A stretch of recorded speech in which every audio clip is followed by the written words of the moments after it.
द्वापर के सबसे महान योद्धा भीष्म पितामह सरसैया पर पड़े सूर्य के उत्तरायण होने की प्रतीक्षा कर रहे थे।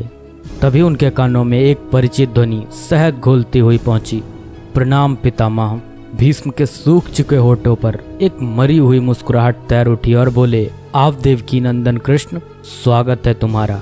मैं बहुत देर से तुम्हारा ही स्मरण कर रहा था। कृष्ण बोले, क्या कहूँ पितामह, अब तो यह भी नहीं पूछ सकता कि कैसे हैं आप। भीष्म पितामह चुप रहे, कुछ क्षण बाद बोले, कुछ पूछूं के सब, बड़े अच्छे समय से आए हो।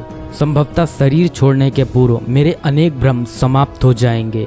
कृष्ण बोले, कहिए ना पितामह। भीष्म पितामह ने कहा, एक बात बताओ कृष्ण, तुम तो ईश्वर हो ना।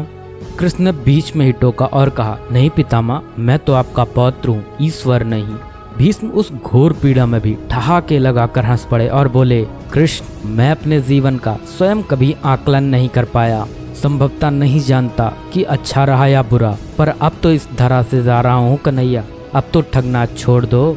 कृष्ण भीष्म पितामह के थोड़ा करीब आए और उनका हाथ पकड़कर बोले, कहिए पितामह, क्या पूछना चाहते हैं आप। भीष्म पितामह बोले, एक बात बताओ कन्हैया, इस युद्ध में जो हुआ वो ठीक था क्या। कृष्ण ने कहा, किसकी ओर से पितामह, पांडवों की ओर से या कौरवों की ओर से। भीष्म पितामह ने कहा, कौरवों के कृत्यों पर चर्चा का तो कोई अर्थ ही नहीं रहा कन्हैया, पर क्या पांडवों की ओर से जो हुआ वो सही था। आचार्य द्रोण का वध, दुर्योधन की जंघा के नीचे प्रहार, दुशासन की छाती का चीरा जाना, जयद्रथ के साथ हुआ छल, निहत्थे कर्ण का वध, यह सब उचित था क्या। कृष्ण ने कहा, इसका उत्तर मैं कैसे दे सकता हूँ पितामह, इसका उत्तर तो उन्हें देना चाहिए जिन्होंने यह किया। उत्तर दे दुर्योधन का वध करने वाले भीम, उत्तर दे कर्ण और जयद्रथ का वध करने वाले अर्जुन।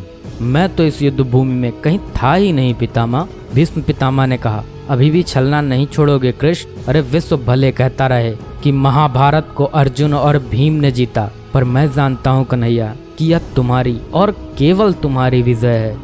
मैं तो उत्तर तुम्ही से पूछूंगा कृष्ण।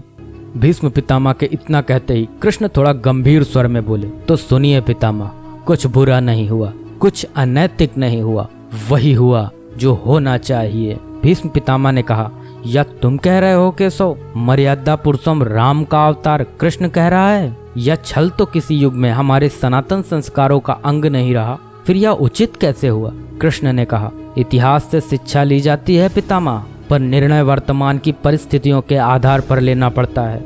हर युग अपने तर्कों पर, अपनी आवश्यकता के आधार पर अपना नायक चुनता है। राम त्रेता युग के नायक